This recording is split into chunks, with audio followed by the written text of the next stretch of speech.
Hello my lovely students. तो बेटा कैसे हैं आप सब। My self doctor Rupali Verma, your zoology teacher. तो बेटा सबसे पहले ये बताओ सब कैसे हैं। आई होप सब बहुत अच्छे होंगे। और सबसे बड़ी बात, आप सबकी पढ़ाई कैसी चल रही है। पढ़ाई चल रही है मतलब पढ़ रहे हो या नहीं पढ़ रहे हो। तो मैंने आपको बोला था कि हर लेक्चर आपको अच्छे से रिवाइज करना है, जितने क्वेश्चंस कर सकते हो वो करने हैं। और रिवाइज करने का मेथड शायद मैंने आपको फर्स्ट लेक्चर में बताया था हमारी फर्स्ट क्लास में, कि जब भी आप आज का लेक्चर पढ़ रहे हैं तो उससे पहले लास्ट के लेक्चर्स जो हैं वो भी आपको रिवाइज करने हैं साथ में। ठीक है, इससे क्या होगा, पूरा चैप्टर जो है आपके माइंड में घूमता रहेगा। ठीक है, तो आपके ज्ञान चक्षु हमेशा खुले रहेंगे। ठीक है, इतनी बात सबको क्लियर थी। ठीक, और कुछ बच्चों को थोड़ा डर भी लग रहा होगा कि यार ये क्या है, इतना बड़ा चैप्टर है, कैसे होगा, कैसे करेंगे। तो आप सबके लिए एक लाइन है।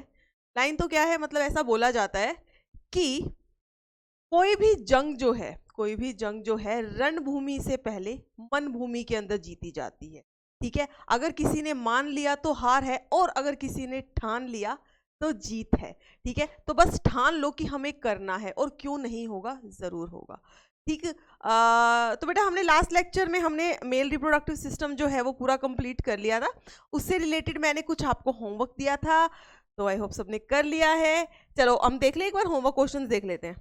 ठीक है, सबसे पहले होमवर्क क्वेश्चन देखते हैं, फिर आज का लेक्चर कंटिन्यू करेंगे आगे। तो हमारा होमवर्क क्वेश्चन जो है बेटा, उसके अंदर फर्स्ट क्वेश्चन जो था हमारा, दैट इज क्या है, in humans at the end of the first meiotic division the male germ cell differentiate into. देखो फर्स्ट म्योटिक डिवीजन के बाद क्या बनता है, आपको पता ही है। फर्स्ट म्योटिक डिवीजन के बाद क्या बनता है, पहले पहले क्या होता है, प्राइमरी स्पर्मेटोसाइट होता है, याद आ रहा है कुछ, जो कि क्या था 2n होता है। ठीक है, फिर उसमें क्या होता है, एक म्योटिक डिवीजन होती है, एक म्योटिक डिवीजन होती है, तब वो क्या बनता है बेटा, सेकेंडरी स्पर्मेटोसाइट बनता है। तो देखो इसमें कौन सा ऑप्शन ठीक जाएगा, ऑप्शन नंबर बी जाएगा। बहुत ईजी है, क्लियर। और जब ये फर्स्ट म्योटिक डिवीजन है, जब सेकेंड म्योटिक डिवीजन कंप्लीट होती है तब क्या बनता है, स्पर्मेटिड बनता है। क्या बनता है, स्पर्मेटिड। ठीक है, फिर उसमें स्पर्मियोजेनेसिस होती है, और फिर वो बन जाता है स्पर्म, और यू कैन से स्पर्मेटोजोआ। ठीक, next, which one of the following statement about human sperm is correct. इनमें से कौन सी स्टेटमेंट जो है ह्यूमन स्पर्म के लिए करेक्ट है। तो फर्स्ट देख रहे हैं, acrosome has a conical pointed structure which is used for piercing penetrating the egg resulting in fertilization। देखो बेटा एक्रोसोम जो है उसका हल्का सा होता है वो आगे पॉइंटेड, बट जस्ट पॉइंटेड होना से ये नहीं होगा कि वो किसी भी चीज के अंदर ऐसे उसको पार कर जाएगा, नहीं। क्योंकि उसके अंदर क्या होते हैं, स्पर्म लाइसेंस होते हैं, एंजाइम्स होते हैं, इसलिए जो ओवम के अराउंड जो लेयर्स होती हैं उनको वो पार करके ओवम तक पहुंच सकता है। ठीक है, तो sperm lysin in the acrosome, second option है, the sperm license in the acrosome dissolve the egg envelope facilitating fertilization. तो बेटा ये है इसका करेक्ट आंसर। समझ आ रही है बात, आंसर क्या होगा इसका, ऑप्शन नंबर बी होगा। नेक्स्ट है acrosome serve as sensory structure, नहीं ऐसा कुछ नहीं होगा। ठीक है, acrosome serves no particular function, तो है उसका स्पर्म लाइसिन का फंक्शन। अगर एक्रोसोम नहीं होगा, स्पर्म लाइसिन नहीं होगा, एंजाइम्स नहीं होंगे, तो वो ओवम को फर्टिलाइज ही नहीं कर पाएगा। ठीक है, तो करेक्ट आंसर हो जाएगा इसका option number B. Next, Sertoli cells are found in, Sertoli cells जो है बेटा कहाँ मिलते हैं आपको, टेस्टिस में। टेस्टिस में कहाँ, सेमिनिफेरस ट्यूब्यूल्स के अंदर। तो देख लेते हैं जरा, क्या ओवरीज, ओवरीज में नहीं होते, एड्रिनल कॉर्टेक्स तो बिल्कुल ही गलत हो गया। नेक्स्ट है seminiferous tubules and they provide nutrition to the germ cells. तो करेक्ट आंसर हो जाएगा ऑप्शन नंबर सी। बहुत इजी क्वेश्चन है। Next, what is the correct sequence of sperm formation. Sperm formation की करेक्ट सीक्वेंस क्या होती है, ऑप्शन को बाद में देखते हैं, हम खुद बोलते हैं। पहले क्या होता है बेटे, पहले स्पर्मेटोगोनिया होता है, उससे क्या बनता है, प्राइमरी स्पर्मेटोसाइट बनता है, देन सेकेंडरी स्पर्मेटोसाइट बनता है, फिर बनता है स्पर्मेटिड, और उसके बाद बनता है स्पर्म और स्पर्मेटोजोआ। तो सबसे पहले स्पर्मेटोगोनिया है, ठीक है जी, स्पर्मेटोसाइट है, ये भी ठीक है, बट ये स्पर्मेटिड यहाँ आना चाहिए था, स्पर्मेटोजोआ यहाँ होना चाहिए था, तो ये गलत कर दो। ठीक है। फिर क्या है, स्पर्मेटोगोनिया और स्पर्मेटोजोआ पहले ही दे दिया तो गलत करेंगे इसको फिर से। स्पर्मेटोगोनिया है, ठीक है। स्पर्मेटोसाइट है, बिल्कुल ठीक। फिर स्पर्मेटिड है, स्पर्मेटोजोआ, बिल्कुल करेक्ट। लास्ट और देख लो बेटा, इन्होंने तो स्पर्मेटिड से शुरू कर दिया, खत्म, गलत। ठीक है, तो करेक्ट आंसर क्या हो जाएगा आपका, option number C, that is spermatogonia, then spermatocyte, spermatid and spermatozoa. Next, the difference between spermiogenesis and spermiation, बहुत इंपॉर्टेंट था। देखो मैंने आपको पहले ही बताया था, बहुत बार हमने रिपीट किया था। स्पर्मियोजेनेसिस क्या था बेटा, स्पर्मेटिड से स्पर्म या स्पर्मेटोजोआ का बनना, और स्पर्मिएशन क्या था कि जो सर्टोली सेल्स हैं उनके अंदर जो हेड ऑफ स्पर्म होता है वो एम्बेड हो जाता है, then the release of the sperm from the Sertoli cells और from the seminiferous tubule is spermiation. ठीक है, तो देखते हैं, in spermiogenesis spermatid are form, नहीं, स्पर्मियोजेनेसिस में तो स्पर्म्स बनते हैं। In spermiogenesis spermatozoa are formed, ये तो ठीक है। While in spermiation spermatid are form, तो ये तो गलत हो गया, ये भी गलत है। In spermiogenesis spermatozoa from Sertoli cells are released, नहीं।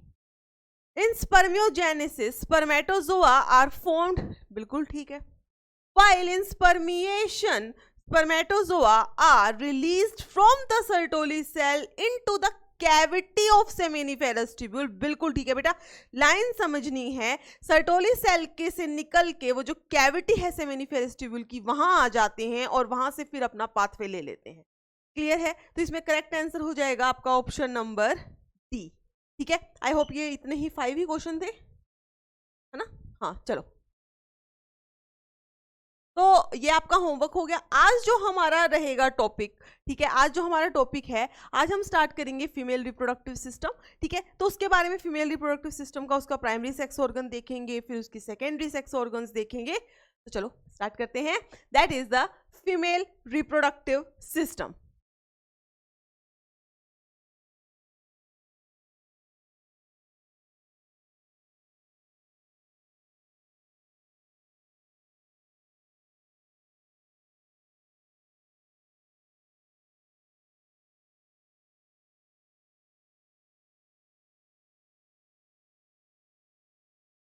बेटा हम स्टार्ट करने वाले हैं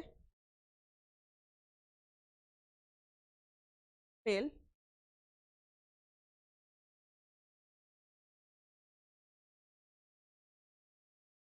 रिप्रोडक्टिव सिस्टम। ठीक है, अगर हम फीमेल रिप्रोडक्टिव सिस्टम की बात करें तो सबसे पहले तो हम भी बात करनी चाहिए इसकी लोकेशन कहाँ पर है। ठीक है, फीमेल रिप्रोडक्टिव सिस्टम जो है उसकी बेसिकली लोकेशन कहाँ है। तो फीमेल रिप्रोडक्टिव सिस्टम जो है बेटा वो प्रेजेंट होता है पेल्विक रीजन में।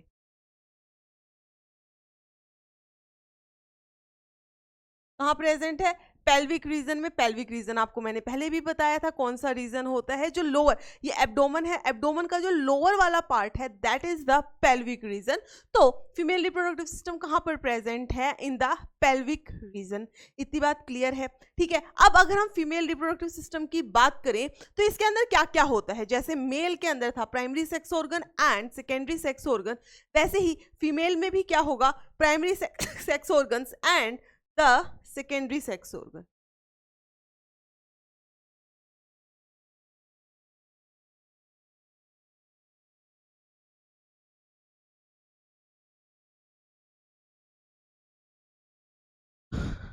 यहां पर होगा बेटा, one is the primary sex organ and then secondary और the accessory sex organ.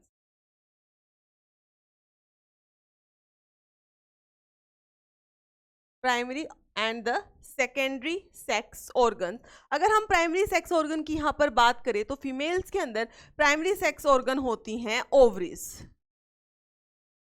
Females में प्राइमरी सेक्स ऑर्गन क्या है बेटा, ओवरी है। और अगर हम मेल्स की बात करें तो मेल्स के अंदर सेकेंडरी सेक्स ऑर्गन्स में आप इंक्लूड करेंगे क्या क्या, first one is the oviduct और you can say fallopian tube, oviduct और द फैलोपियन ट्यूब। सेकंड आता है इसके अंदर यूट्रस, सेकंड आएगा बेटा यूट्रस। ठीक है, और थर्ड नंबर पे आ जाएगा आपका वजाइना। ठीक है, तो फर्स्ट हमने क्या लिखा है, ओविडक्ट और फेलोपियन ट्यूब, यूट्रस, थर्ड पे लिखो बेटा वेजाइना, ठीक है, फोर्थ नंबर पे लिख दो आप सर्विक्स, और सर्विक्स के बाद नेक्स्ट आ जाएगा एक्सटर्नल जेनिटेलिया, एक्सटर्नल जेनिटेलिया। अब इसके अंदर से जो ये फर्स्ट थ्री पार्ट्स हैं, दैट इज कौन से, ओविडक्ट और the fallopian tube, uterus and the vagina. ठीक है, ये क्या होते हैं बेसिकली, ये फीमेल रिप्रोडक्टिव सिस्टम की असेसरी डक्ट्स होती हैं। क्या होती हैं,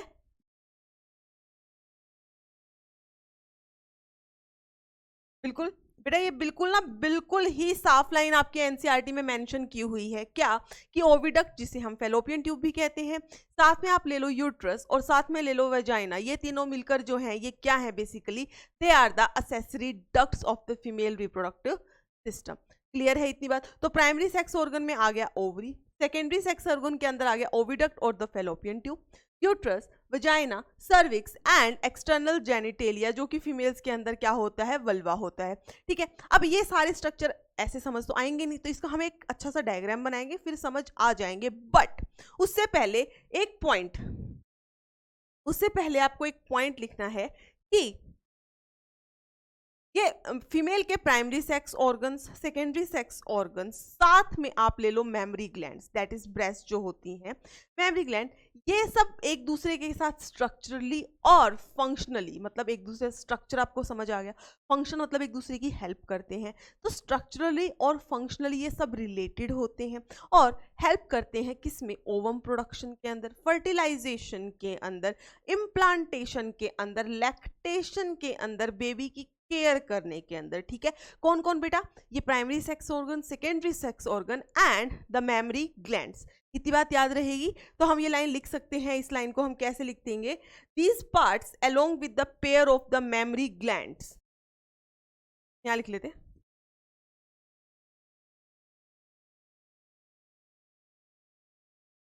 these parts along with the pair of mammary gland structurally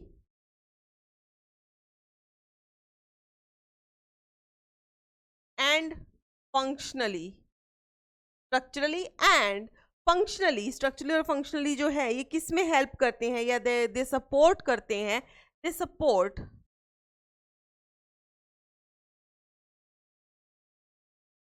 ovulation, fertilisation,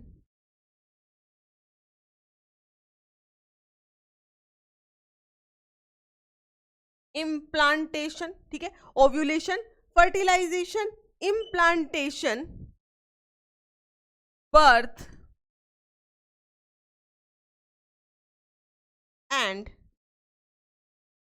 child care.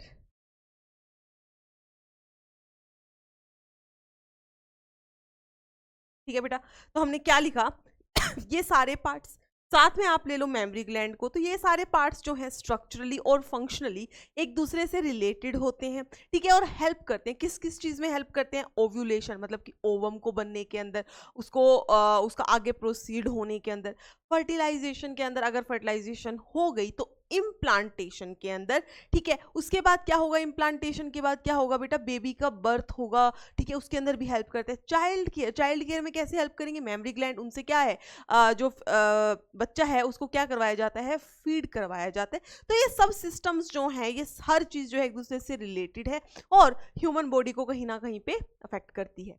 Clear है इतनी बात, चलो। सो ये हो गया। अब हम बात करेंगे ओवरीज की। ठीक है, तो सबसे पहले हम बात करने वाले हैं बेटा यहाँ पे ओवरी की।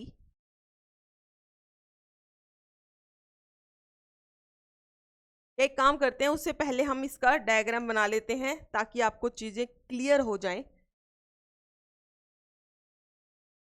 ठीक है, पहले इसका एक डायग्राम बना लेते हैं।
साथ साथ में ना ये डायग्राम बनाने की कोशिश करो जरा।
तो बेटा एक बार समझना है, ठीक है, एक बार हम इसको समझेंगे।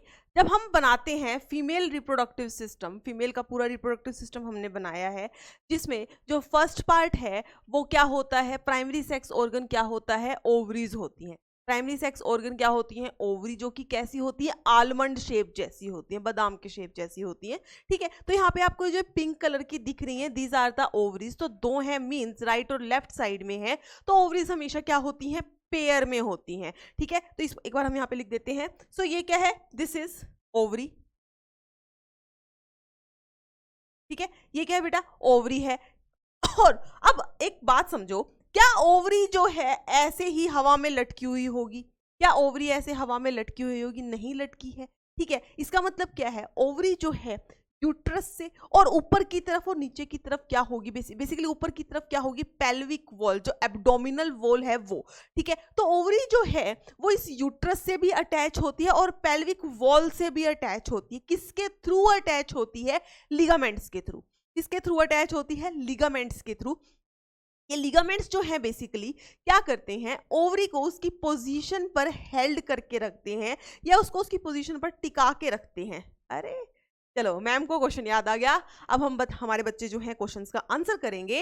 मुझे ये बताओ, जैसे मैंने अभी बोला कि ओवरी जो है उसकी पोजीशन को उसकी पोजीशन में रखने के लिए लिगामेंट्स की जरूरत है। उन लिगामेंट्स का नाम मैं अभी हम बताऊंगी। और बेटा आपका क्वेश्चन ये है जो हम ऑलरेडी कर चुके हैं कि जब मैंने आपको टेस्टिस करवाई थी, तो टेस्टिस को पोजीशन में रखने के लिए दो स्ट्रक्चर की जरूरत होती थी। टेस्टिस को पोजीशन में रखने के लिए दो स्ट्रक्चर की जरूरत होती थी। तो अब आपका काम ये है, फटाफट से विदाउट एनी डिले फटाफट कमेंट करके बताओ कि वो दो स्ट्रक्चर कौन से थे जो टेस्टिस को उसकी प्लेस पर हेल्ड करके रखते हैं। फटाफट, the structures which held the testis in its position are, दो हैं, मैंने बता दिया आपको। अब उन दो के नाम आप मुझे बताएंगे, फटाफट कमेंट कर दो, ठीक है।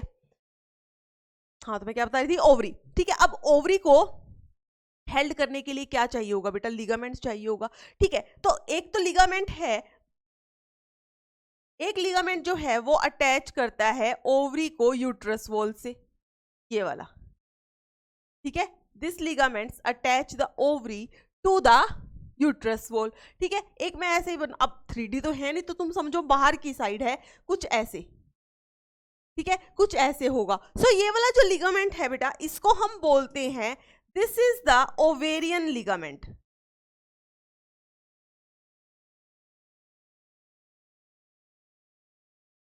This is the ovarian ligament, ठीक है। और ये वाला जो लिगामेंट है इसको हम बोल सकते हैं, दिस इज द मीजोवेरियम। क्या होता है, ये मीजोवेरियम होता है, ये लिगामेंट होता है जो ओवरी को पेल्विक वॉल से अटैच करता है। अभी जस्ट नाम लिखो, मैं इसके अच्छे से नोट्स बनवा दूंगी आपको, ठीक है। अभी बस समझना है आपको, ठीक है। तो ये हो गई आपकी ओवरी, कैसी है, आलमंड शेप, और यू कैन से द ओवल, ठीक। अब देखो प्राइमरी सेक्स ऑर्गन हो गया, अब सेकेंडरी की तरफ आ जाते हैं। सेकेंडरी में हमने बात की थी किसकी, फेलोपियन ट्यूब की। चलो एक काम करते हैं, ओवरी के बारे में जब हमने बोला है तो ओवरी के बारे में कुछ पॉइंट्स हम ऑलरेडी लिख देते हैं, फिर डायग्राम को कंप्लीट करेंगे। ठीक है, तो सबसे पहले हम लिखते हैं बेटा ओवरीज।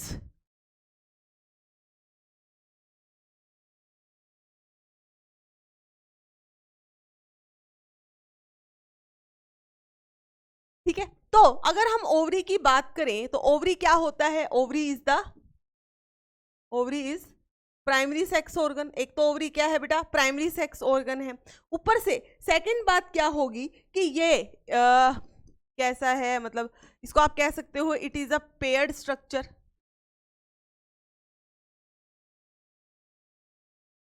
राइट में प्रेजेंट है और लेफ्ट में प्रेजेंट है। ठीक, अब बात करें अगर इसकी लोकेशन की, तो लोकेशन में आप फिर से क्या लिख सकते हो, कहाँ प्रेजेंट है, पेल्विक रीजन में, या यूं कह लो लोअर एब्डोमेन में प्रेजेंट है। ठीक है, इसको हम क्या कहेंगे,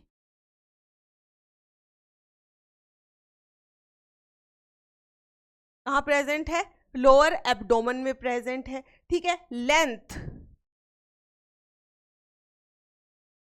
फिर आता है एक पॉइंट इसकी लेंथ, फिर हम बात करेंगे इसकी शेप की।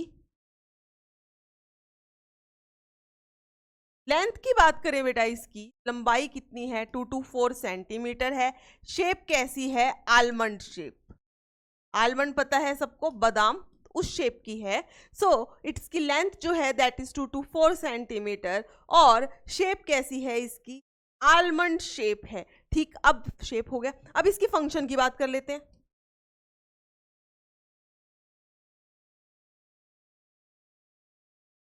फंक्शन, तो इसका मेन फंक्शन क्या है, मेन जो इसका फंक्शन है that is the ovum production. Ovum means egg को बनाना। उस मेथड को क्या कहते हैं, oogenesis कहते हैं, पढ़ेंगे। जैसे स्पर्मेटोजेनेसिस हमने पूरा किया था, वैसे ही oogenesis भी करेंगे। तो ओवरी का जो प्राइमरी काम है, जो मेन काम है that is the ovum production. साथ में बेटा ये क्या बनाती है, ओवेरियन हॉर्मोन्स भी बनाती है।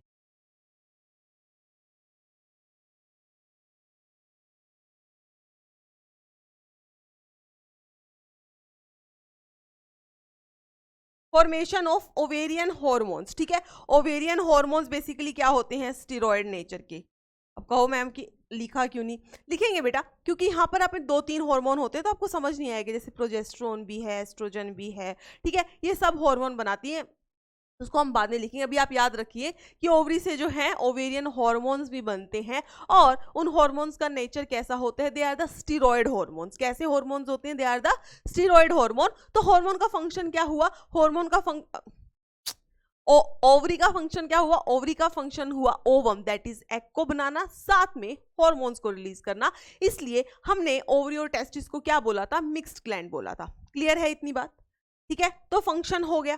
अब ओवरी की अगर हम एपिथीलियम की बात करें, ओवरी की जो कवरिंग है बेटा, ठीक है, तो हम कह सकते हैं कि ओवरी जो है it is lined by the thin epithelium.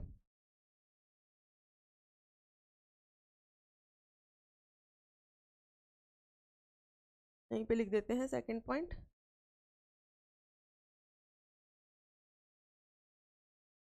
Ovary जो है it is lined by thin epithelium. Ovary जो है बेटा it is lined by thin epithelium, बाहर की साइड जो है एक पतली सी एपिथीलियम प्रेजेंट होती है। ओवरी के अराउंड क्या है, एक थिन एपिथीलियम प्रेजेंट। हर किसी की कवरिंग होती है, सिंपल स्क्वेमस सेल की कवरिंग है दैट इज थिन एपिथीलियम। ठीक है, उसके अलावा अगर आप ओवरी का अंदर का पार्ट देखोगे, जब ओवरी को हम अंदर से देखते हैं,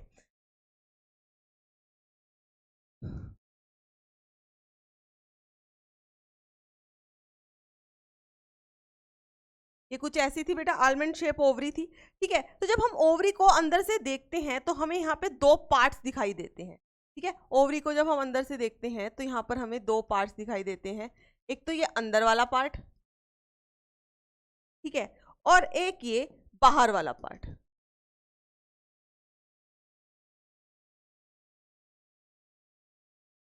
ठीक ठीक है, एक होता है अंदर वाला पार्ट और एक होता है बाहर वाला पार्ट।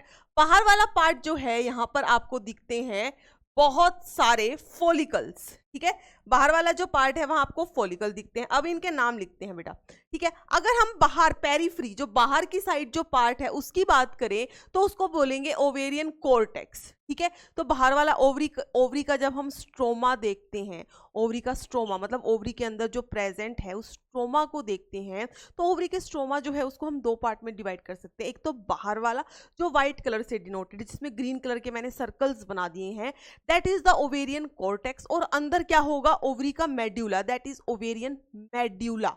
इसको हम क्या कहेंगे बेटा, ओवेरियन मेड्यूला कहेंगे, ठीक है।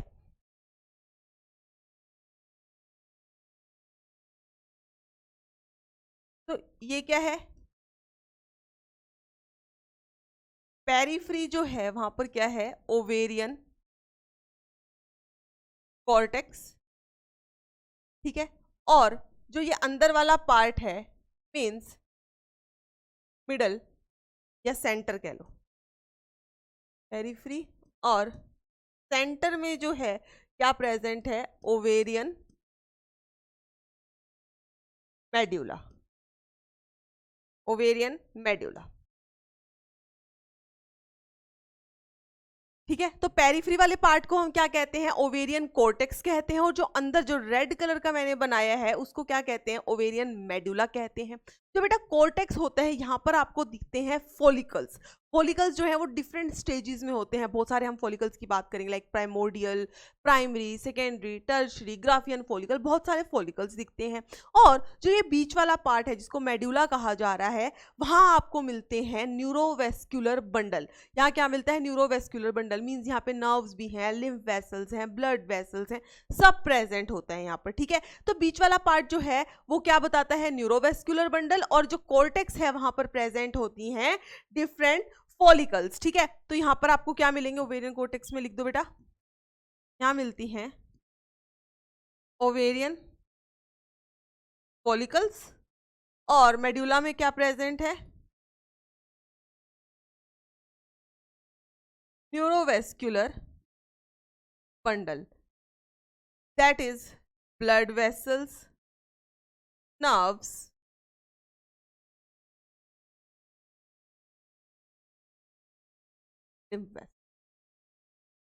क्लियर। तो ओवरी का जब हम देखते हैं तो फिर से बता रही हूँ, ओवरी के बाहर वाले पार्ट को कोर्टेक्स कहते हैं, अंदर वाले को मेडुला कहते हैं।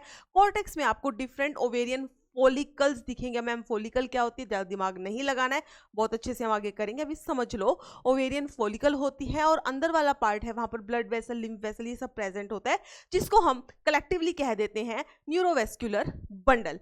क्लियर है ये सबको, ठीक है। तो ओवरी क्या है, प्राइमरी सेक्स ऑर्गन है, पेयर्ड स्ट्रक्चर राइट और लेफ्ट ओवरी है, लोकेशन है, लेंथ, शेप एंड फंक्शन। उसके बाद ओवरी के एपिथेलियम और ओवरी का जो बेसिकली स्ट्रोमा है, ठीक है, ओवरी का जो स्ट्रोमा है, अंदर का जो पार्ट है, तो लिख सकते हैं हम स्ट्रोमा,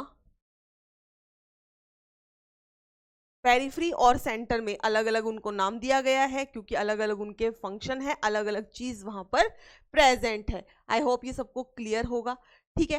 अब अगर हम सेकंड फिर से हम डायग्राम देखते हैं एक बार, ठीक है।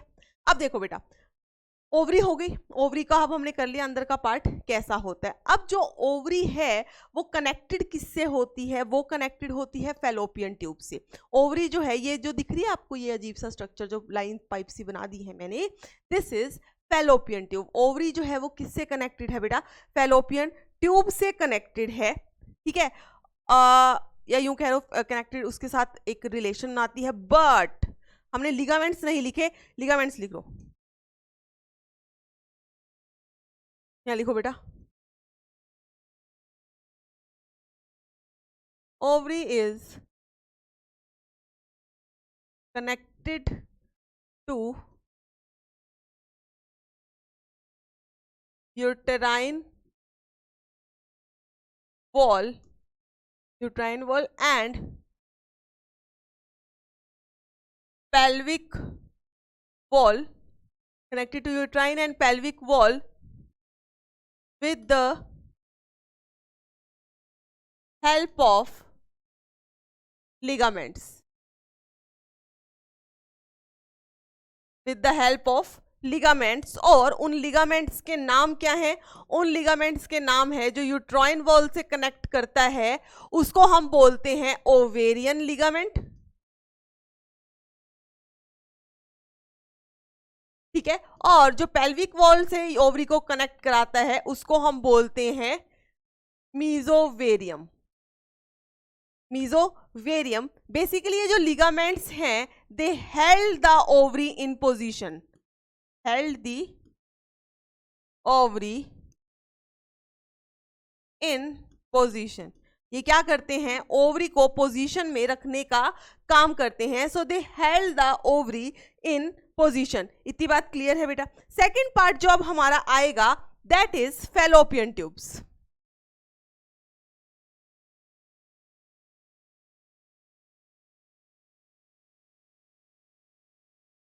ठीक है, सेकंड पार्ट है बेटा फैलोपियन ट्यूब। फैलोपियन ट्यूब क्या कौन सी वो लंबी सी ट्यूब है? फैलोपियन ट्यूब की अगर हम बात करें तो कैसे हैं? ये भी कैसा है? पेयर्ड स्ट्रक्चर है, और इनकी जो लेंथ होती है दैट इज 10 to 12 सेंटीमीटर। ठीक है, तो फैलोपियन ट्यूब क्या होती है? फैलोपियन ट्यूब कह लो या ओविडक्ट भी लिख सकते हैं यहां पर हम।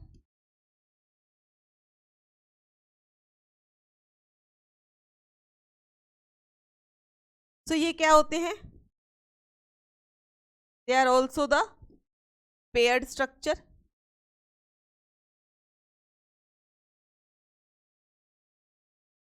लेंथ कितनी है बेटा? 10 to 12 सेंटीमीटर। ये अच्छे से याद रखनी है क्योंकि हमारी एनसीईआरटी में गिवन है।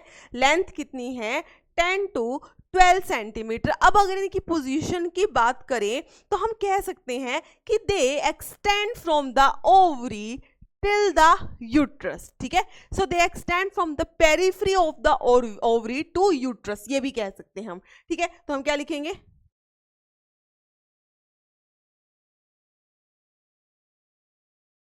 यहां पे लिख देते हैं इसको,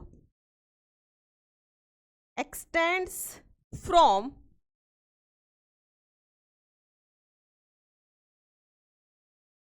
periphery of each ovary to uterus। तो कहां से एक्सटेंड करती है बेटा? They extend from the periphery of each ovary to the uterus. अब ये क्या बोल रही हूं मैं? रुको, देखो,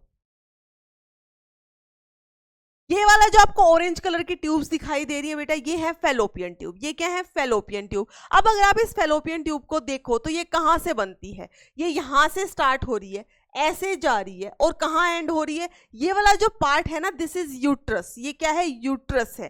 ठीक है, तो ओवरी जो है पेरिफेरी ऑफ फैलोपियन ट्यूब जो है पेरिफेरी ऑफ ओवरी से स्टार्ट होती है and it extend till the uterus. चाहे यहां देखो, यहां से स्टार्ट हुई from the periphery of the ovary, extend हुई, और ये जो बीच में स्ट्रक्चर दिख रहा है पियर शेप का, इसको कहते हैं uterus, and they extend till the uterus. ठीक है, तो ये क्या है? आपकी फैलोपियन ट्यूब है। अब इस फैलोपियन ट्यूब के पार्ट्स के नाम लिखते हैं। सो ये जो फर्स्ट पार्ट है बेटा, इसे बोला जाता है इनफंडिब्यूलम। इनफंडिब्यूलम। ये जो थोड़ा सा चौड़ा सा पार्ट है इसे बोला जाता है एम्प्यूला। ठीक है, और ये वाला जो पार्ट है इसे बोला जाएगा इस्थमस। ठीक है, तो ओवरी के तीन पार्ट हो गए, इस्थमस, एम्प्यूला एंड इनफंडिब्यूलम। ये तीनों ही मिलकर क्या बना रहे हैं? ये तीनों मिलकर क्या बनाते हैं बेटा? दे फॉर्म द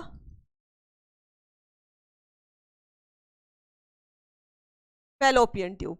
ठीक है, इसको क्या क्या कहते हैं? फैलोपियन ट्यूब कहते हैं। अब अगर आप इनफंडिब्यूलम का ये बिल्कुल ये वाला पार्ट देखोगे तो यहाँ पर क्या है? फिंगर लाइक प्रोजेक्शंस है। इनफंडिब्यूलम की इस एंटीरियरले पार्ट के अंदर जो है क्या है? ऐसे फिंगर लाइक प्रोजेक्शन बनी हुई है। इस फिंगर लाइक प्रोजेक्शंस को बोला जाता है बेटा फिम्ब्रिए। ठीक है, इन फिंगर लाइक प्रोजेक्शंस को क्या बोला जाता है? फिम्ब्रिया। क्लियर है इतनी बात? इसमें तो कोई दिक्कत होनी नहीं चाहिए किसी को भी। जो ये फिंगर लाइक प्रोजेक्शंस हैं इनको बोला जाता है फिम्ब्रिए।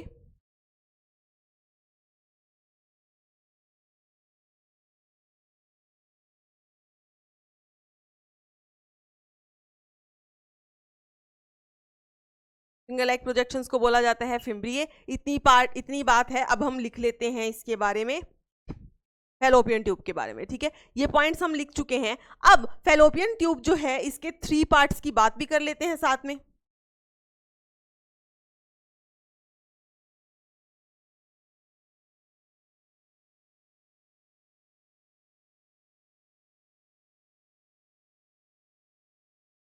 कितने पार्ट्स हैं बेटा? 3 पार्ट्स हैं, ठीक है। अब उन 3 पार्ट्स के हम नाम लिखेंगे। So first part is the infundibulum.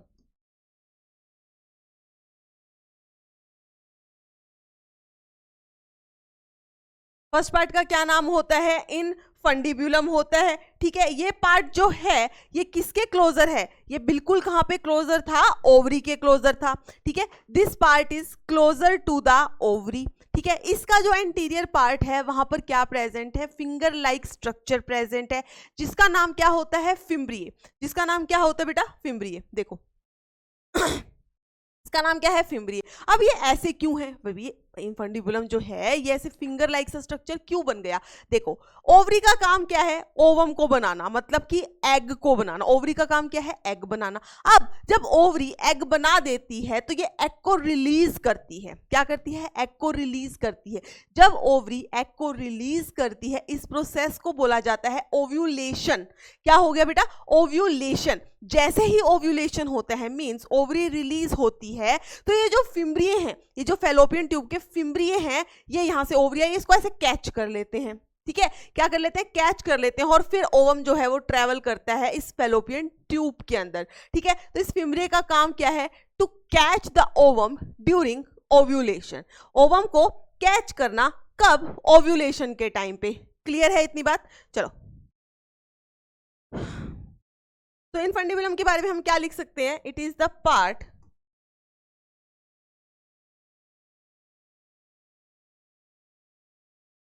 Closure to ovary. It is the part which is closer to the ovary. ये वो वाला पार्ट है जो ओवरी के क्लोजर पास में है, ठीक है। अब इसकी अगर हम एजिस की बात करें, एजिस मतलब एंड, एजिस जो है इसका कैसा है? एजिस पे इसके फिंगर लाइक प्रोजेक्शंस हैं, ठीक है। उन प्रोजेक्शंस को कहा जाता है फिम्ब्रिया।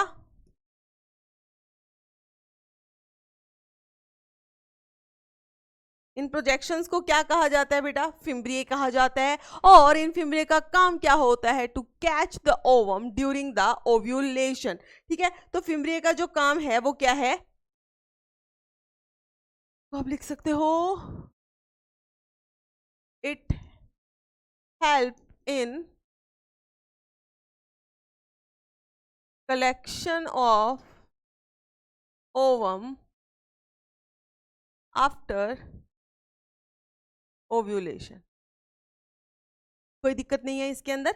फिर हम उसके अंदर दोबारा से देखेंगे, यहीं से डायग्राम से देखेंगे, ठीक है। हमने क्या कहा बेटा? जो फैलोपियन ट्यूब है इसका फर्स्ट पार्ट जो है उसको इनफंडिबुलम कहते हैं। इनफंडिबुलम वो वाला पार्ट है जो ओवरी के क्लोजर होता है सबसे ज्यादा, ठीक है। अब इस इनफंडिबुलम का जो ये एजिस है, जो सबसे एंटीरियर सा पार्ट है, वहां पर क्या है? फिंगर लाइक प्रोजेक्शन बनी हुई है। इन फिंगर लाइक प्रोजेक्शन का काम क्या होता है? They just collect the ovum during the ovulation. Ovulation मतलब जब ये ओवरी ओवम एग को बनाती हैं और उसको रिलीज करती हैं, दैट इज ओव्यूलेशन, ठीक है। So release of egg is ovulation. जैसे ओवरी ने एग को रिलीज किया, ये फिंगर लाइक स्ट्रक्चर जो है उसको कैच कर लेते हैं, ठीक है बेटा। एक लाइन को हम बहुत बार रिपीट कर रहे हैं, तो ऐसा कोई बच्चा नहीं होना चाहिए कि मैम समझ नहीं आ रहा। मैं हर बच्चे को ये समझ के मतलब बता रही हूँ कि बच्चों को अभी कुछ नहीं आ रहा है, तो बिल्कुल बेसिक से, जितना बेसिक हो सकता है, जितने अच्छे से आपको समझ आए और जिस भी तरीके से आपके दिमाग में सेट हो जाए ताकि आपका एग्जाम अच्छा, ठीक है। क्लियर? सो ये हो गया सब। अब देखो इनफंडिबुलम के बाद जो दूसरा पार्ट आएगा दैट इज एम्प्यूला। क्या होता है बेटा? एम्प्यूला। अब अगर हम एम्प्यूला की बात करें तो एम्प्यूला जो है फैलोपियन ट्यूब में, आपसे कोई पूछे कि एम्प्यूला क्या है तो आप बोलेंगे इट इज द वाइडेस्ट, ये सबसे widest and the longest part होता है, ठीक है। आपसे कोई पूछे लॉन्गेस्ट पार्ट कौन सा है तो आप बोलेंगे एम्प्यूला है। So ampulla is the widest and the longest part. अब एक बात होती है फर्टिलाइजेशन। फर्टिलाइजेशन क्या थी बेटा? ओवम और स्पर्म का मिक्स होना या फ्यूज होना। ओवम और स्पर्म जब फ्यूज होते हैं, दैट प्रोसेस इज फर्टिलाइजेशन। अब वो फ्यूज कहाँ होंगे? देखो, जो मेल है वो अपने स्पर्म्स इंसेमिनेट करते हैं वेजाइना में। जो स्पर्म्स होते हैं वो ऐसे ट्रैवल करेंगे, ट्रैवल करते हैं, आते हैं इस फेलोपियन ट्यूब के अंदर। स्पर्म का रास्ता ये, यहाँ से आते हैं फेलोपियन ट्यूब के अंदर आते हैं। अगर फेलोपियन ट्यूब में स्पर्म आ गए इस एम्प्यूला वाले पार्ट में, एम्प्यूला वाले पार्ट में आ गई, और यहाँ से एग भी जो है वो भी आ गया एम्प्यूला वाले पार्ट में, सिर्फ और सिर्फ वही एक केस है जब स्पर्म और एग का फ्यूजन हो सकता है, फर्टिलाइजेशन हो सकती है। अगर एग यहां से बनने के बाद इस्थमस में चला गया और स्पर्म उसको नहीं मिला एम्प्यूला में, तो फर्टिलाइजेशन नहीं होगी। So the only site for fertilisation is ampulla. ठीक है, तो एक ही साइट जहां फर्टिलाइजेशन होगी उसे हम क्या कहते हैं? एम्प्यूला कहते हैं। क्लियर है बेटा इतनी बात? चलो, तो सेकंड पार्ट जो है इसके अंदर, दैट इज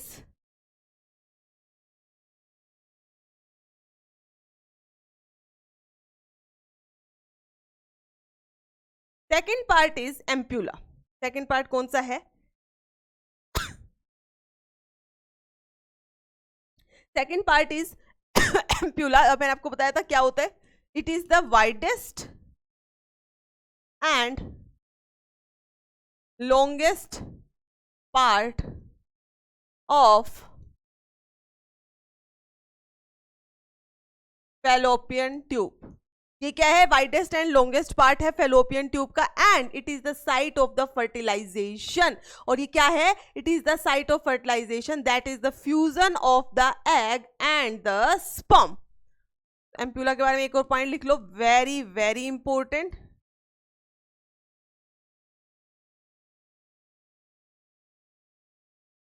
लिख देती हूँ, बच्चे कहेंगे मैम फर्टिलाइजेशन क्या है?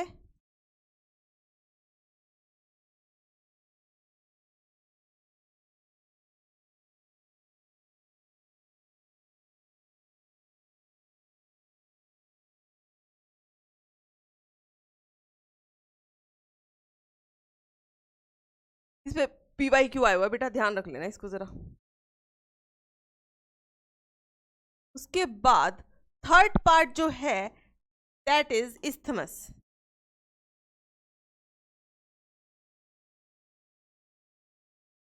थर्ड पार्ट क्या है बेटा? इस्थमस है। इस्थमस जो है सबसे ज्यादा क्या होता है? नैरो पार्ट होता है। ठीक है, क्या होता है? ये सबसे ज्यादा पतला होता है। It is the narrower part and क्या आप इसको ऐसे लिखो, it is short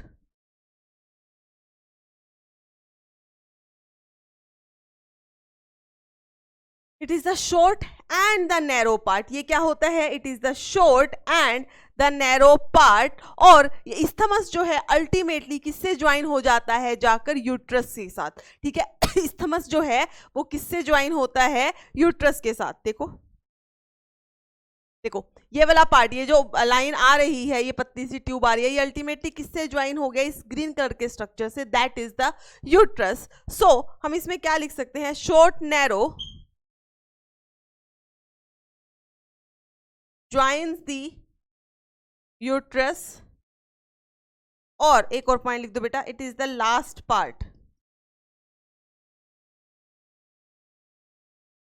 fallopian tube. It is the last part of the fallopian tube. I hope ये क्लियर होगा। बहुत ही इजी था, कुछ था ही नहीं इसके अंदर, बहुत बहुत बहुत इजी। ठीक है, क्लियर है इतनी बात? तो हमने क्या लिखा? जो फेलोपियन ट्यूब है उसके 3 पार्ट्स होते हैं। First is the infundibulum, then ampulla, और थर्ड क्या है बेटा? इस्थमस। इस्थमस जो है सबसे लास्ट पार्ट है, ज्वाइन कर जाता है यूट्रस के साथ जाकर, काफी नैरो और छोटा होता है। सबसे लंबा और वाइडेस्ट पार्ट इज एम्प्यूला, वहां पर आपको देखने को मिलती है fertilisation. And the first part जो था वो था इनफंडिबुलम था।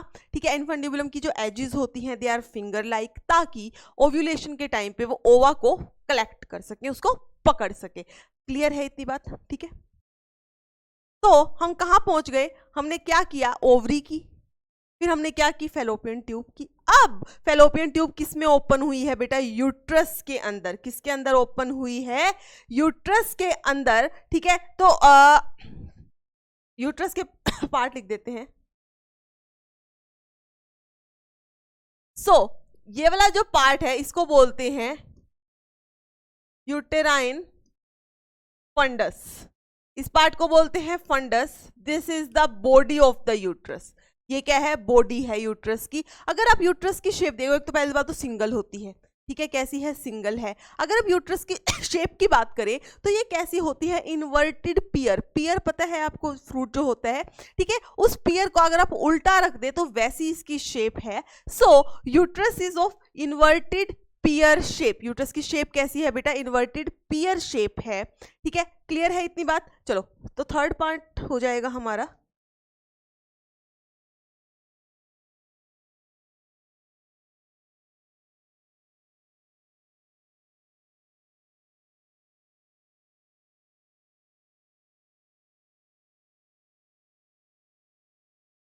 थर्ड पार्ट जो है दैट इज यूट्रस, ठीक है। यूट्रस कैसा है, इट इज सिंगल, ठीक है। शेप कैसी है, इन्वर्टेड पियर शेप। शेप कैसी है, इन्वर्टेड पियर शेप है। सो यूट्रस कैसा है बेटा, सिंगल है, इन्वर्टेड पियर शेप है, ठीक है। और यूट्रस को आप क्या बोलते हैं, ऑल्सो कॉल्ड एज वोम। मदर्स का वोम बोलते हैं ना, जो जहां पे बच्चे को मतलब बेसिकली जो फीटस की डेवलपमेंट होती है। तो यूट्रस इज द मदर वोम। और ये कैसा होता है, होलो होता है, and it is of muscular in nature से, ठीक है। सो इसको हम क्या लिख सकते हैं, होलो मस्क्यूलर। यूट्रस कैसा होता है, होलो होता है, मस्क्यूलर होता है। अब इसका फंक्शन क्या होगा बेटा, एक तो होगा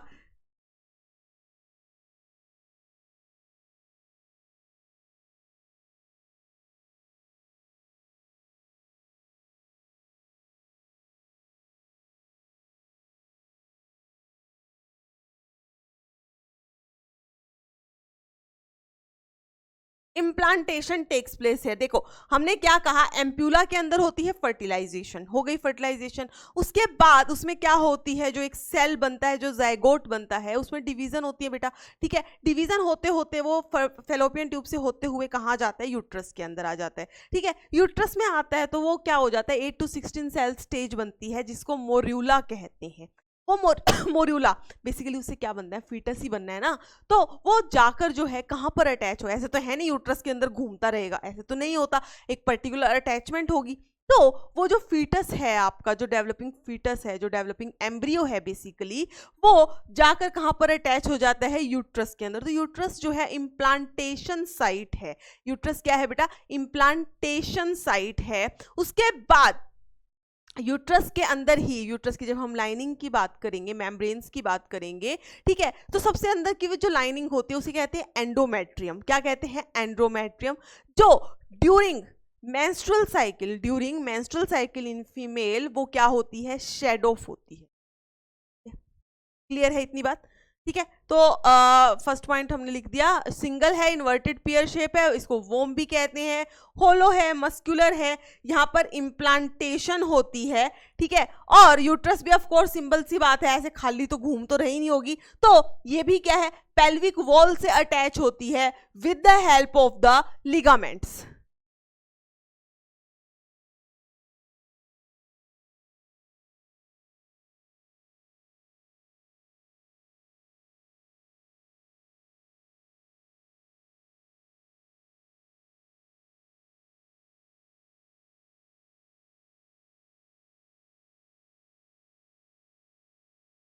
ठीक है, तो यूट्रस को भी है बेटा, जो प्लेस में उसकी जगह पर कौन रखता है, लिगामेंट्स रखते हैं। So uterus is connected to the pelvic wall with the help of the ligaments. इतनी बात क्लियर है सबको। अब चलो डायग्राम पे चलते हैं, ठीक है। अब हम बात करें यूट्रस की। यूट्रस में बता दिया ऊपर क्या है, यूट्राइन फंडस होता है, ऊपर वाली क्या कहते हैं, यूट्राइन फंडस कहते हैं।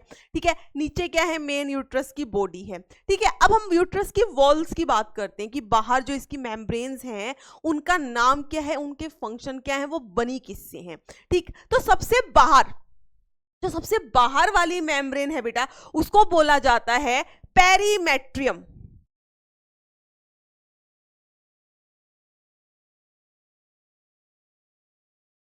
ठीक है, जो सबसे आउटसाइड ये वाली जो मेम्ब्रेन है ग्रीन वाली, इसको बोला जाता है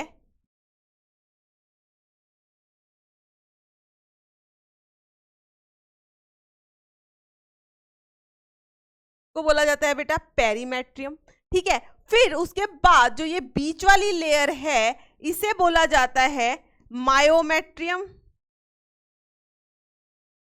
ठीक, और जो ये रेड कलर की अंदर वाली लेयर है इसे बोला जाता है एंडोमेट्रियम। ठीक है, तो ये तीनों क्या होते हैं, यूट्रस की वॉल्स हैं या लाइनिंग है। सबसे बाहर वाली जो है ये ग्रीन कलर से जो डिनोट है इसे कहते हैं पेरीमेट्रियम। ठीक है, उसके बाद ये वाली जो लाइनिंग है,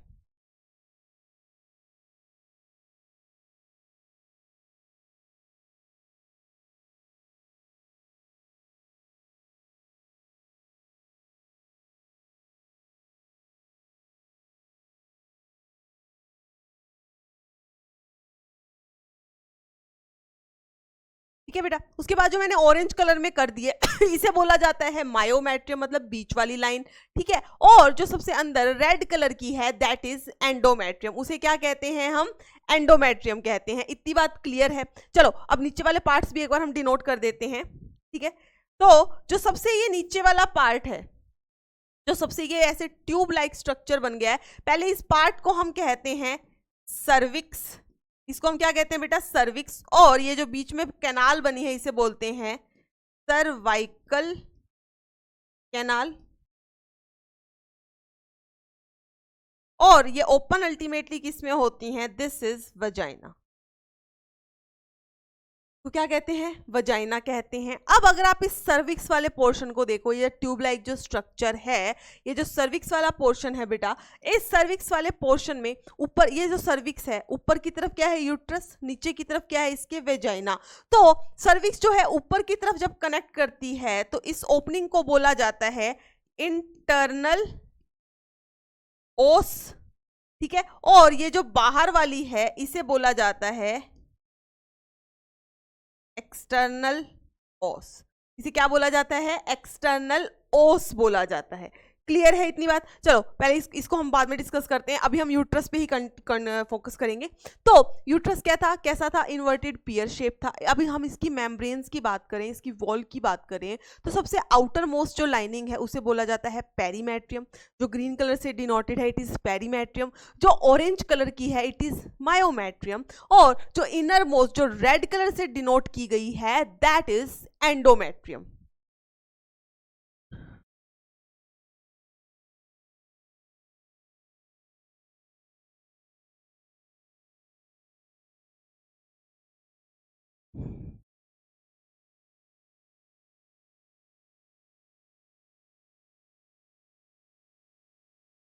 वॉल ऑफ यूट्रस, तो यहां पर कितनी है, 3 लेयर्स प्रेजेंट है। वॉल ऑफ यूट्रस के अंदर 3 लेयर्स प्रेजेंट हैं। ठीक, अब उस 3 लेयर्स में सबसे आउटर मोस्ट जो है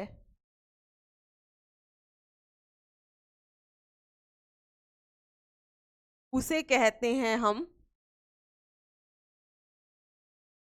पेरीमेट्रियम। और ये पेरीमेट्रियम की अगर हम बात करें तो ये कैसी होती है, इट इज थिन, पतली सी होती है, एंड मेम्ब्रेनस। ठीक है बेटा, तो कैसी है, इट इज थिन मेम्ब्रेनस। ठीक, अब अगर हम सेकंड पार्ट की बात करें, आउटर मोस्ट हो गई। ठीक है, फिर अगर हम मिडल बीच वाले पार्ट की बात करें तो उसे बोला जाएगा myometrium.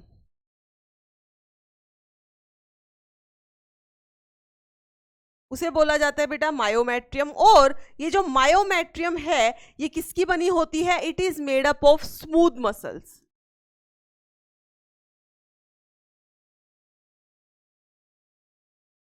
It is made up of smooth muscles. ठीक है, स्मूथ मसल्स के लिए बनी होती हैं। और जब बेबी की डिलीवरी होनी होती है, देखो यूट्रस में क्या है, बेबी का डेवलपमेंट होगा, जब बेबी की डिलीवरी होनी होती है तो जो ये मायोमेट्रियम है इसमें बहुत ज्यादा स्मूथ मसल्स होती हैं। और ये स्मूथ मसल्स जो हैं कॉन्ट्रैक्शन शो करती हैं, बहुत ज्यादा कॉन्ट्रैक्ट होती हैं ताकि बेबी जो है वो डिलीवर हो जाए। अभी यूट्रस है ऐसे कॉन्ट्रैक्ट करेगी तो अंदर जो बेबी है वो क्या होगा बेटा, बाहर की तरफ पुश होगा। ठीक है, तो यूट्रस के अंदर जो कॉन्ट्रैक्शंस होती हैं वो कहां होती है? इस मायोमेट्रियम वॉल के अंदर होती है, जो किससे बनी होती है? स्मूथ मसल से बनी होती है। ठीक है, किससे बनी है? स्मूथ मसल से बनी है। तो हम इसमें ठीक है, made up of smooth muscle है बेटा, इसमें ऐसे लिखो made up of thick layer of smooth muscles.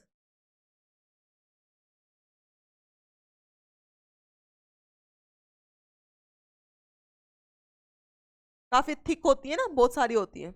Made up of thick layer of smooth muscles and they show contraction during the delivery of the child.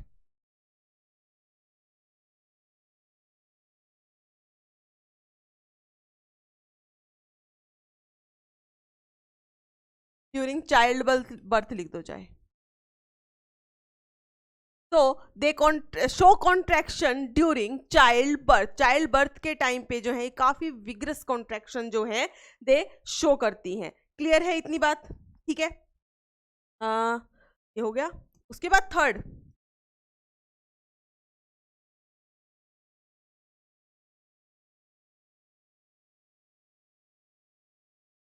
उसके बाद जो हमारी inner most layer है,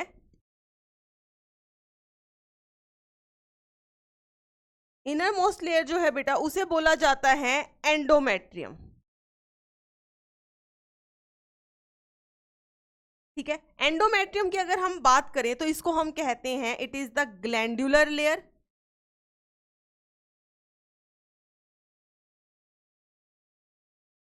and it is highly vascular. तभी हमने इसको बनाया भी किससे था? रेड कलर से। समझ आ रही है बेटा? ग्लैंडुलर लेयर मंथ, यहाँ पे आपको बहुत सारी ग्लैंड्स मिलती हैं जो कि क्या सिक्रेट करती हैं? म्यूकस सिक्रेट करती हैं। ठीक है, उसके अलावा यहाँ पर ब्लड वेसल्स बहुत ही ज्यादा होती हैं, इसलिए इसको कहते हैं वेस्क्यूलर। ठीक है, इसलिए इसको क्या कहते हैं? वेस्क्यूलर। जो साइक्लिक चेंजेस होते हैं मेंस्ट्रुअल साइकिल में, ठीक है, मेंस्ट्रुअल साइकिल के अंदर जो भी साइक्लिक चेंजेस होते हैं, जो ब्लड आता है, जो एपिथेलियम शेड ऑफ होती है, दैट इज एंडोमेट्रियम। वो क्या होती है? एंडोमेट्रियम है। So endometrium is the glandular layer and highly vascular layer. Endometrium क्या होती है? It is the highly vascular layer. तो आप इसमें क्या लिख सकते हो? It undergo cyclic changes during menstrual cycle.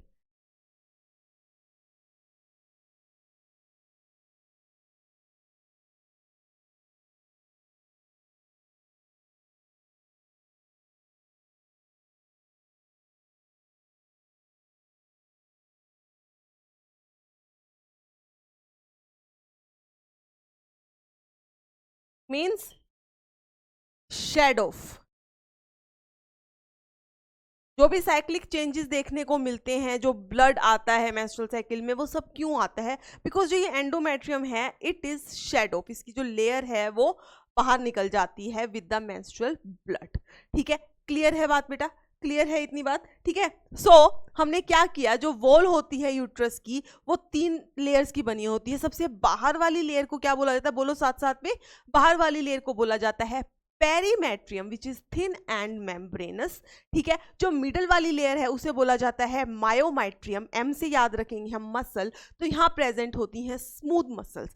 Myometrium मतलब एम मतलब स्मूथ मसल्स। ठीक है, वो स्मूथ मसल्स जो हैं दे show contraction during the child birth, even strong contraction.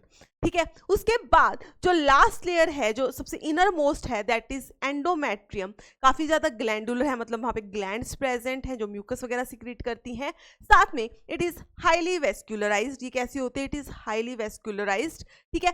And it shows cyclic changes during the menstrual cycle. This, ये जो line है, it shows cyclic changes during menstrual cycle, ये आपके एनसीईआरटी में मेंशन है। तो इस पे क्वेश्चन डायरेक्ट आ जाता है, which layer of the uterus shows the cyclic changes during the menstrual cycle. तो आपको पता होना चाहिए इट इज एंडोमेट्रियम। क्या होती है बेटा? एंडोमेट्रियम होती है, याद रहेगा, कोई ज्यादा मुश्किल बात तो है नहीं।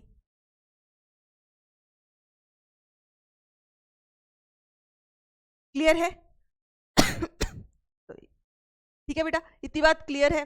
चलो अब डायग्राम देखेंगे हम फिर से। अब जो आपकी यूट्रस है, ये जो यूट्रस है, it opens into the vagina. ये यूट्रस जो है वेजाइना में ओपन होती है, और किसके थ्रू ओपन होती है? इस सर्विक्स के थ्रू ओपन होती है।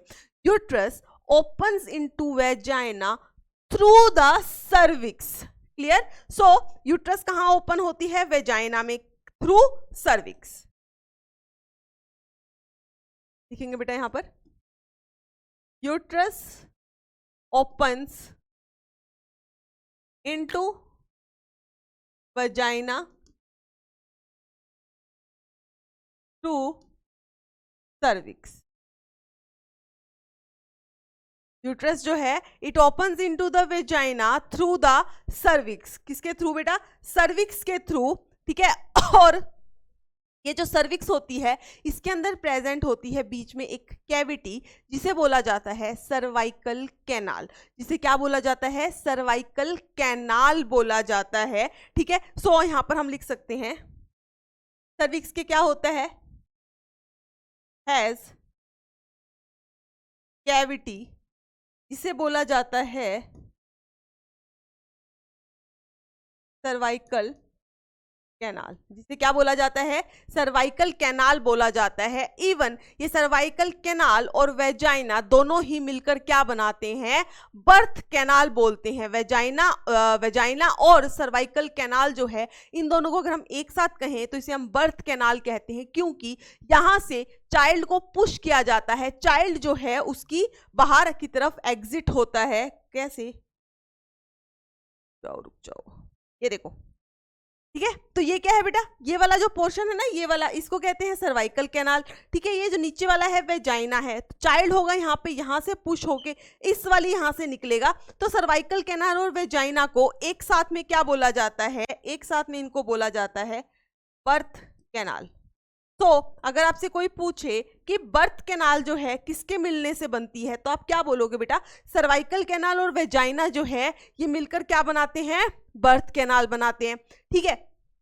अब अगर आप देखो इस सर्वाइकल कैनाल को, तो सर्वाइकल कैनाल जो है ऊपर की तरफ किससे कम्युनिकेट करती है? यूट्रस से, ठीक है।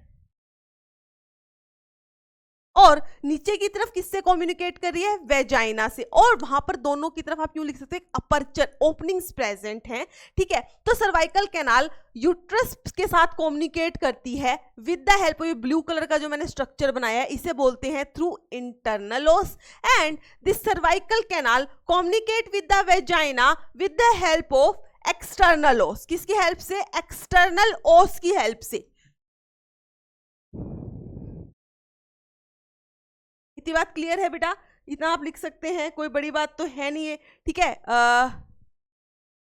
में हम लिख देते हैं,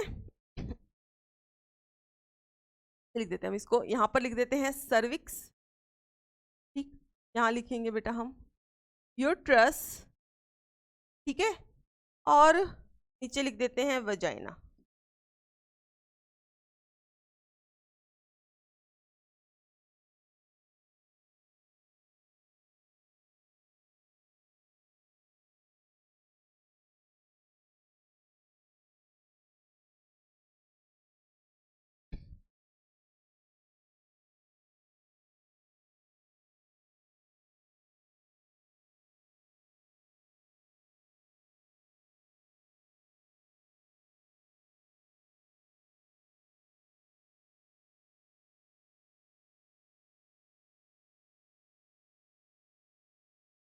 कम्युनिकेशन थ्रू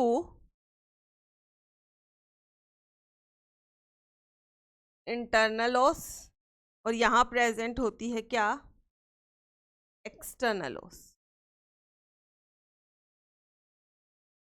ठीक है, ठीक है। तो सर्विक्स यूट्रिक के साथ कैसे कम्युनिकेट करती है, विद द इंटरनल ओस, और वेजाइना के साथ कम्युनिकेट करती है थ्रू द एक्सटर्नल ओस। किसके थ्रू करती है कम्युनिकेट, थ्रू द एक्सटर्नल ओस। आई होप सबको क्लियर है ये बात, ठीक है। तो ये था बेटा हमारा फीमेल रिप्रोडक्टिव सिस्टम, जो हमने ऑलमोस्ट मतलब काफी कुछ कर लिया है। इसके बाद हमारा इसमें रह जाता है एक्सटर्नल जेनिटेलिया, जिसमें आपका आ जाएगा वेजाइना का स्ट्रक्चर जो हम करेंगे, यूवुला जो करेंगे, लेबिया मेजोरा, लेबिया माइनोरा, ये सब करेंगे। उसके बाद हम डिस्कस करेंगे नेक्स्ट लेक्चर के अंदर क्या, मेमरी ग्लैंड्स। ठीक है, मेमरी ग्लैंड डिस्कस करेंगे, लैक्टेशन बेसिकली कि जो मिल्क प्रोडक्शन होती है वो कैसे होती है, कौन सी ट्यूब्यूल के बाद कहाँ कहाँ जाता है, वो सब डिस्कस करने वाले हैं। ठीक है, तो ये हम नेक्स्ट लेक्चर में करेंगे बेटा। बट आज जो हमने किया है उसको हम एनसीईआरटी में देख लेते हैं पहले।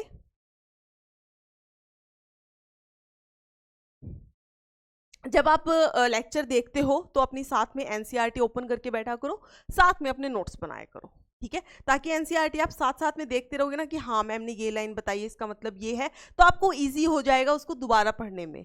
ठीक है, नहीं तो बच्चों को यही प्रॉब्लम रहती है, मैम एनसीईआरटी की एक एक लाइन करनी है। भाई एनसीईआरटी वो इतनी सी बुक है, उसकी एक एक लाइन, एक एक वर्ड सब करना है, और मैं कोशिश करती हूँ कि मेरे नोट्स जो है पूरी एनसीईआरटी को इनकॉर्पोरेट कर लें। ठीक है, चलो तो फीमेल रिप्रोडक्टिव सिस्टम की बात करें बेटा, सॉरी। तो यहां पर मैंने आपको बताया कि पेयर ऑफ ओवरीज होती है along with the pair of oviduct. Oviduct जो है फेलोपियन ट्यूब है वो पेयर में है, फिर uterus, cervix, vagina and external genitalia है, and they are located in the pelvic region. ठीक है, दिस ये मैंने आपको लाइन लिखवाई थी, ये सब system along with the mammary gland they are integrated, एक दूसरे से जुड़े हुए हैं स्ट्रक्चरली और functionally, and they help in the process of ovulation, fertilisation, pregnancy, birth and child care. ठीक है, उसके बाद यहां पर स्टार्ट होता है ओवरीज। ओवरीज क्या होता है, प्राइमरी फीमेल सेक्स ऑर्गन है that produce the female gamete that is oven, और बहुत सारे ओवेरियन हार्मोन्स जो कि कैसे होते हैं, स्टेरॉइड नेचर के होते हैं, तो स्टेरॉइड हार्मोन्स कह देते हैं। ठीक है, the ovaries are located on each side of the lower abdomen. कहां पर लोकेशन मैंने आपको लिखवाई थी, लोअर एब्डोमेन, और आपको बोला था राइट और लेफ्ट ओवरी है, मतलब पेयर में प्रेजेंट है। Each ovary is about 2 to 4 centimetre in length. Length कितनी है, 2 से 4 सेंटीमीटर है, and it is connected to the pelvic wall and uterus with the help of ligaments. मैंने आपको बता दिया यूट्रस के साथ जो लिगामेंट कनेक्ट करता है that is the ovarian ligament, और पेल्विक वॉल के साथ, एब्डोमेन के साथ जो लिगामेंट कनेक्ट करवाता है ओवरी को दैट इज मीजोवेरियम। ठीक है, each ovary is covered by the thin epithelium which encloses the ovarian stroma. उसके अंदर क्या होता है, ओवरी का पूरा स्ट्रोमा होता है। इस स्ट्रोमा को 2 जोन्स के अंदर डिवाइड किया गया है, peripheral is cortex, inner is medulla. Cortex में आपको मिलते हैं बेटा फॉलिकल्स, और मेड्यूला में मिलता है न्यूरोवेस्कुलर बंडल। ऑल क्लियर है, सेट। हमने कोई लाइन नहीं छोड़ी है। ठीक है, नेक्स्ट आता है आपका ओविडक्ट्स या फेलोपियन ट्यूब। अब ये देखो एक लाइन में आपको लिखवाई थी, oviduct, fallopian tube, uterus and vagina. Oviduct, fallopian tube, uterus and vagina, they constitute the accessory ducts. क्या बनाती हैं, एसेसरी डक्ट्स बनाती हैं। Each fallopian tube is 10 to 12 centimetre long, extends from the periphery of the ovary to the uterus. Periphery of each ovary to the uterus. The part which is closer to the ovary is called infundibulum. उसको क्या बोलते थे, infundibulum, जो कि कैसा होता है, basically funnel shaped होता है। कैसा है बेटा, फनल शेप है। एजेस जो है इनफंडिबुलम की दे प्रोजेस द फिंगर लाइक प्रोजेक्शंस, जिसे कहते हैं फिम्ब्रिया, जो क्या करते हैं, कलेक्शन ऑफ ओवम। क्या करते हैं, collection of ovum after the ovulation. ठीक है, अब इनफंडिबुलम के बाद का क्या आता है, एक वाइडर पार्ट आता है जिसे कहा जाता है एम्प्यूला। लास्ट पार्ट जो होता है ओविडक्ट का इस्थमस होता है, बिल्कुल नैरो सा ल्यूमन, मतलब नैरो पतली ट्यूब है, and it joins the uterus. Ampulla में मैंने आपको बताया था, it is also the site of the fertilisation, that is fusion of the egg and the sperm. All clear.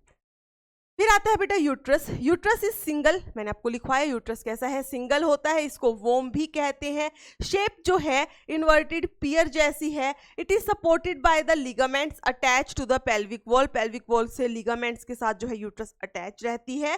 ठीक है, the uterus open into the vagina through the narrow cervix. The cavity of the cervix, जो cervix की cavity है उसको बोला जाता है cervical canal, which along with the vagina they form the birth canal, जो कि क्या बनाते हैं, vagina के साथ मिलकर birth canal बनाते हैं. अब अगर wall देखें uterus की तो 3 लेयर होती हैं. जो एक्सटर्नल थिन अपीयर है, थिन मेम्ब्रेनस है, उसे क्या कहा जाता है, पेरीमेट्रियम. मिडल जो thick layer of smooth muscle से बनी है उसे बोला जाएगा मायोमेट्रियम. और जो सबसे अंदर वाली लेयर है उसे बोला जाता है inner glandular layer is called the endometrium. ठीक है. The endometrium undergoes cyclic changes during the menstrual cycle while the myometrium exhibits strong contraction during the delivery of the baby. ठीक है. तो ये इतना पार्ट जो है हम कर चुके हैं. इतना पार्ट बेटा हम पूरा अच्छे से कर चुके हैं. एक पार्ट और एक चीज लिख लो यहाँ पे, यहीं पे लिख दो चाहे. ये जो इनफंडुबुलम है हमने वहां लिखा नहीं था, ऐड कर लो पॉइंट को.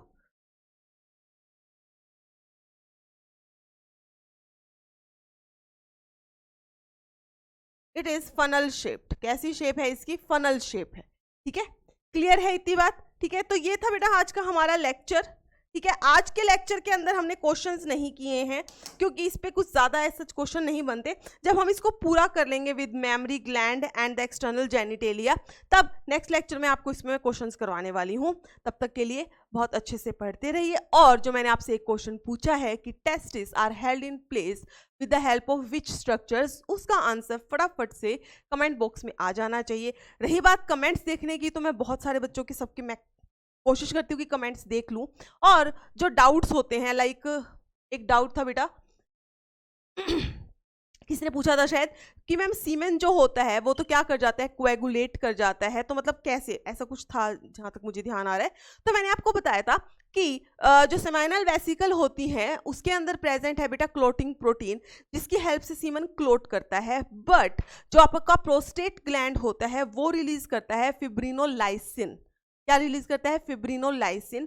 जो क्लोटिंग एजेंट्स जो उसके अंदर प्रेजेंट हैं सीमेन में, उसको थोड़ा सा क्या कर देता है, उसको बेसिकली क्लोटिंग नहीं होने देता ताकि वो थोड़ा लिक्विड फॉर्म में रहे. और इसलिए जो क्लोटिंग है सीमेन की बहुत ही स्लो होती है, क्योंकि वहाँ पे जब तक फिब्रिनोलाइसिन का एक्शन खत्म नहीं होगा तब तक क्लोटिंग होगी नहीं. ठीक है. और अगर इंसेमिनेशन होनी है, फीमेल की बॉडी के अंदर जाना है, तो फिब्रिनोलाइसिन जो है इसको कोएगुलेट ऐसे गोला सा नहीं बनने देगा, वो क्या रहेगा, लिक्विड फॉर्म में ही रहेगा. क्लियर है इतनी बात. इसके अलावा और कोई डाउट बेटा मुझे याद नहीं आ रहा किसी बच्चे ने पूछा हो. इसके वाला मुझे कोई डाउट याद नहीं आ रहा. अगर किसी को कोई भी डाउट है, कोई चाहता है कि कोई टॉपिक रिपीट किया जाए, ठीक है, तो मेरे को वो कमेंट सेक्शन में बता सकता है. मैं देख लूँगी और पूरी कोशिश करूँगी कि आपका रिप्लाई कर दूँ. ठीक है. तब तक के लिए पढ़ते रहिए. बाय.